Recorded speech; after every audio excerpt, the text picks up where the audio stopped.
अस्सलाम वालेकुम। सुहेल ख़ान अपने यूट्यूब चैनल में आपसे मुखातिब है। नाज़रीन, आज सुप्रीम कोर्ट के 3 रुकनी बेंच ने, जिसकी सदारत chief justice of Pakistan justice Gulzar Ahmed कर रहे थे, उन्होंने इस्लामाबाद हाई कोर्ट का फ़ैसला बरकरार रखा। ये फ़ैसला जो था, ये इस्लामाबाद में डिस्ट्रिक्ट कचहरी में, डिस्ट्रिक्ट कोर्ट में जितने भी गैर तजावज़ात थे, जो वकीलों ने कब्ज़े किए हुए थे, अपने चैम्बर्स बनाए हुए थे इल्लीगल, उसको मसमार करने के लिए इस्लामाबाद हाई कोर्ट ने हुक्म दिया था कि वो 28 फरवरी तक वो तमाम अपने चैम्बर्स खाली कर दें। और इसके बाद फिर एक ऑपरेशन भी हुआ था और उसको कुछ मसमार भी किया गया था, जिसके ख़िलाफ़ Islamabad bar association supreme court आई थी, एक अपील दायर की थी। तो आज सुप्रीम कोर्ट ने वो तमाम अपीलें खारिज कर दी और इस्लामाबाद हाई कोर्ट का फ़ैसला बरकरार रखा। इसकी तफसीलात जानने के लिए मेरे साथ इस वक्त सीनियर रिपोर्टर अकील अफजल बैठे हैं। तो आइए इनसे पूछते हैं। अकील अफजल, आपने आज सारी प्रोसीडिंग्स देखी, तो आज ख़ासकर जो चीफ जस्टिस साहब के जो रिमार्क्स थे और जो ऑर्डर आया, इसके बारे में नाज़रीन को बताएं। जी बिल्कुल सुहेल ख़ान साहब, ये केस हम कह सकते हैं कि अपनी नौयत का डिफरेंट केस है और ये चेंज करेगा हिस्ट्री को, क्योंकि वकला के बारे में यही तस्वर किया जाता है, ना उनके ऊपर अदालतें हाथ डालती हैं, ना पुलिस हाथ डालती है, वकला जो है अपनी मनमानी करते हैं। लेकिन अब लगता है ऐसा है कि जो इस्लामाबाद हाई कोर्ट का जो वाक़या हुआ, चैम्बर्स गिराने के बाद इस्लामाबाद हाई कोर्ट के ऊपर जिस तरह से वकला ने हमला किया और जो वहाँ पर तोड़ फोड़ की, उसके बाद शायद अदालतों ने, जजेज़ ने, आला अदलिया के जजेज़ ने भी ये फ़ैसला कर लिया है कि नहीं भाई बस, इससे आगे नहीं जा सकते, इससे आगे हम बर्दाश्त नहीं कर सकते, बर्दाश्त की हद ख़त्म हो गई है कि आप आला अदलिया के जजेस के ऊपर भी इस तरह से हाथ डालें, उनके शीशे तोड़ दें, उनके जाके कब ऑफिस के अंदर गालम गलोच करें। तो इससे पहले जब भी देखा जाता था, वो यही देखा जाता था कि लोअर जुडिशरी के जो जजेस थे, उनके साथ ऐसे वाक़यात आते थे। लेकिन आज की जो हेयरिंग हुई है, मैं उसके हवाले से भी बता दूँ। पहले तो हाई कोर्ट की जानिब से बड़ा ही कानून के मुताबिक जो दुरुस्त रवैया था, वो जो हम अक्सर लोग मीडिया के लोग कहते रहते थे कि वकला के साथ नरमी क्यों की जाती है, वो रवैया जो था, वो हाई कोर्ट ने भी वो रवैया वापस लेकर और कानून के मुताबिक हुक्म दिया कि जितने वकला के गैर कानूनी चैम्बर्स हैं 28 फरवरी तक उनको मोहलत दी, उसके बाद वरना गिरा दिए जाएँ। अब उसके ख़िलाफ़ इस्लामाबाद बार ने यहाँ पर अपील की, जिस पर लास्ट हेयरिंग के ऊपर सुप्रीम कोर्ट ने स्टे ऑर्डर जारी कर दिया था, आज तक का स्टे ऑर्डर था। तो उसके ऊपर लोगों ने सुप्रीम कोर्ट के ऊपर भी बहुत तनकीद की कि इस तरह का स्टे ऑर्डर नहीं देना चाहिए था। कुछ भी हो जाए तो वकला के जो चैम्बर्स हैं वो गैर कानूनी तौर पर ही बनाए गए हैं। आज जब हेयरिंग शुरू हुई तो लग ये रहा था कि कोर्ट आते ही चीफ जस्टिस ऑफ पाकिस्तान ने वकला की जानिब से हामिद खान और शुएब शाहीन पेश हुए। चीफ जस्टिस ऑफ पाकिस्तान ने आते ही सबसे पहला सवाल ये किया, मुझे बताएं कि वकला ये चैम्बर कब खाली कर देंगे, जिस पर हामिद खान साहब खामोश रहे। फिर चीफ जस्टिस ने इस्तफसार किया, मुझे बताएं हामिद खान साहब कि ये वकला कब खाली कर देंगे, क्या 1 महीने में वकला यहाँ से शिफ्ट हो जाएंगे, जिस पर फिर हामिद खान साहब खामोश रहे। चीफ जस्टिस साहब ने फिर तीसरी दफ़ा पूछा कि हामिद खान साहब ये बताएं कि हम आपसे पूछ रहे हैं कि वकला ये चैम्बर्स कब खाली कर देंगे, ये चैम्बर्स गैर कानूनी तौर पर बनाए गए हैं। हामिद खान साहब की जानिब से तीसरी दफ़ा पूछने पर भी कोई टाइम फ्रेम नहीं दिया गया, तो चीफ जस्टिस ऑफ पाकिस्तान ने साथ ही कहा कि वही डिसमिस दिस पिटीशन, हम इस पटिशन को खारिज करते हैं। बिल्कुल 2-4 मिनट की ये हेयरिंग हुई है, कोई ज़्यादा लंबी चौड़ी हेयरिंग हुई, जिसके ऊपर वकला भी हक्के बक्के रह गए। शायद उन्हें कोर्ट की जानिब से इस तरह के फ़ैसले की या इतनी जल्दी फ़ैसले की कोई तवक्को नहीं थी। जिसके बाद शुएब शाहीन साहब फ़ौरी तौर पर आए रोस्टम पर, उन्होंने कहा कि सर ये जनाब ये जो सिर्फ़ और सिर्फ फुटबॉल ग्राउंड का मामला नहीं है, हाई कोर्ट ने तमाम गैर कानूनी चैम्बर्स को गिराने का हुक्म दे दिया है। 8 अदालतें हैं, वो भी गैर कानूनी तौर पर बनी हुई हैं।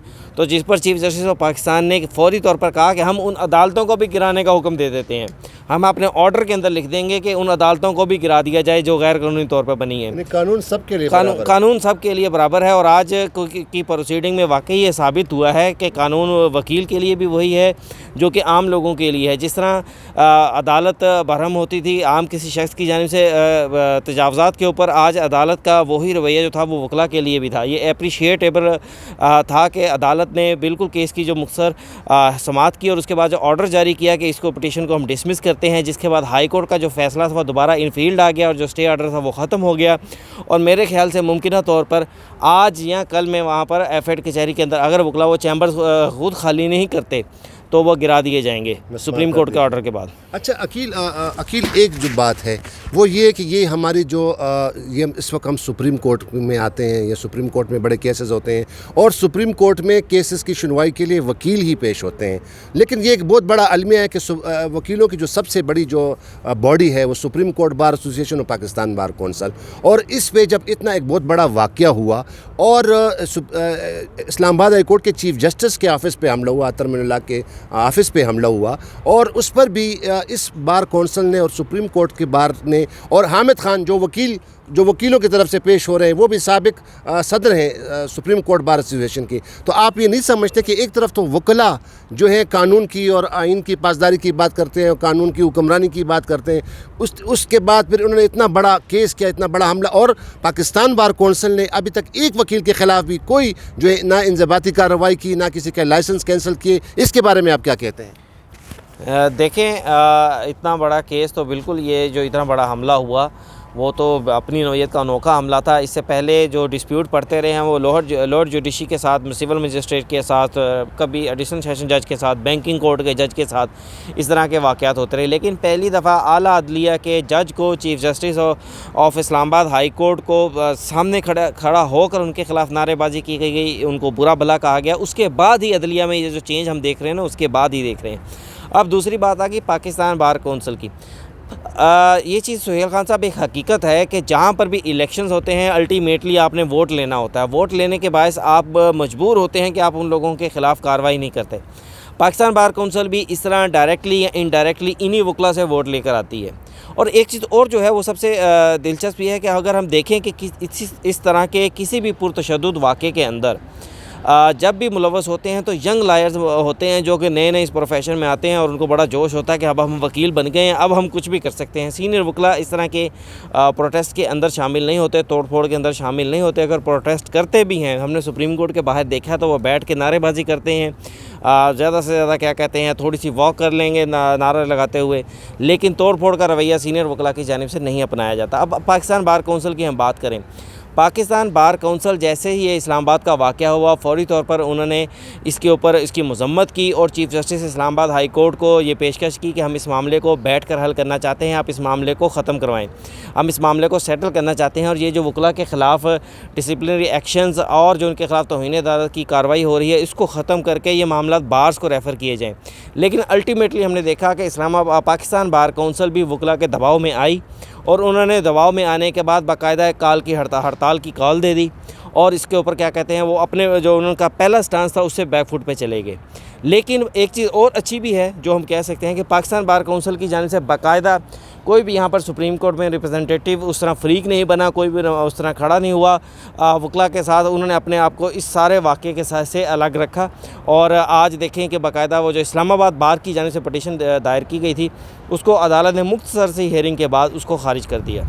अच्छा, जो मतलब है जो सीनियर जो रहनुमा है पाकिस्तान बार कौंसिल के और सुप्रीम कोर्ट बार के, मतलब वो इन्होंने बाकायदा डायरेक्ट पार्टी नहीं बने। लेकिन अगर आपको याद होगा अकील कि यही चूँकि अब सारे वकला भी इनकी तंजीमें हैं और ज़ाहिर है कि इनकी अपने अपने जब इलेक्शन होते हैं तो सियासत में भी इन्वॉल्व होते हैं। तो अभी सदारती रेफरेंस में आपको याद है कि अटार्नी जनरल साहब ने, चूँकि पाकिस्तान बार कौंसिल भी इसमें पार्टी थी, तो अटार्नी जनरल साहब ने कहा कि ये तो सियासी मामला है, इनको तो इससे क्या लेना देना, इनको तो ये चाहिए कि इस्लामाबाद हाई कोर्ट के खिलाफ इतना एक चीफ जस्टिस पर हमला हुआ, उसके ऑफिस पे हमला हुआ है, तो बजाय कि उसके खिलाफ ये पिटीशन फाइल करे वो यहाँ पे आए हुए हैं। तो उसके बारे में आपका क्या कहना है, शॉर्ट सा बता दें। देखिए, पाकिस्तान बार के जो गुज़िश्ता 2-3 साल से उनकी जानिब से जो प्रेस रिलीज़ आ रही हैं, उससे अगर देखा जाए तो किसी हद तक तो मुझे अटॉर्नी जनरल ऑफ पाकिस्तान का मेरी ज़ाती राय है कि पाकिस्तान बार को सियासी मामलों में मदाखलत नहीं करनी चाहिए। पाकिस्तान बार को सिर्फ़ और सिर्फ आइनी मामलों तक ही महदूद रहना चाहिए। मसलन कुछ लीडरान जो कि वकला भी हैं, बल्कि मैं तो ये कहूँगा कि अक्सर सियासत से जो लोग ताल्लुक़ रखते हैं उनका ताल्लुक़ वकला बरादरी से भी होता है, शायद वो इस आड़ में पाकिस्तान बार उनके साथ खड़ी हो जाती है। लेकिन पाकिस्तान बार को सियासत से अलग ही रहना चाहिए, ये बात बिल्कुल दुरुस्त है। सदारती रेफरेंस के अंदर पाकिस्तान बार का मौक़िफ़ जो था वो अदालत ने उस तरह नहीं सुना, उनको डिटेल में अदालत ने सिर्फ ये कह दिया कि अगर आइन के हवाले से आपने कोई बात करनी है तो वो आप करें। और अल्टीमेटली अदालत ने जो अपना फ़ैसला दिया है उसमें भी अगर देखें तो कोई चीज़ ऐसी सामने नहीं। तो पाकिस्तान बार कौंसिल का जो किरदार है वो सिर्फ आइन तक ही होना चाहिए। और मेरे ख़्याल से इस मामले में जो वहाँ पर बैठे हैं बड़े काबिल लोग हैं, वो बड़े हमारे अच्छे दोस्त भी हैं, तो हम उनका एहतराम भी करते हैं, लेकिन सियासी मामला से उनको यकीनी तौर पर दूर रहना चाहिए। बहुत शुक्रिया अकील अफजल साहब। नाजरीन, तो अब यही है कि हमारे जो ये वकला जो कि हमारे ये आइन की और कानून की पासदारी की बात करते हैं और इसका बड़ा रोल रहा है डिस्पेंसेशन ऑफ जस्टिस का। हमारे वकला अदालतों में पेश होते हैं, लिटिगेंट्स के केस लड़ते हैं और जिसमें अपना एक रोल अदा करते हैं लीगल सेक्शन में भी और सियासत में भी। तो अब इन वकला को चाहिए जिन्होंने बकौल अदालत के कि उन्होंने ये इल्लीगल ये चैम्बर्स बनाए हुए हैं वहाँ पे और इल्लीगल ये अपने उन्होंने ऑफिसेस बनाए हैं। तो अब चूँकि एक तरफ जब ये कानून की पासदारी की बात करते हैं तो ये इनको तरजीही बुनियादों पर सोचना चाहिए और अपने अदालत के फ़ैसले को इसको इम्प्लीमेंट करें और जो भी नाजायज़ इल्लीगल चैम्बर्स वहाँ पे उन्होंने इस्टेब्लिश किए हैं तो वो उनको हटाने की कोशिश करें। एक और वीडियो में दोबारा आपके सामने पेश होंगे। अल्लाह हाफ़िज़। पाकिस्तान जिंदाबाद।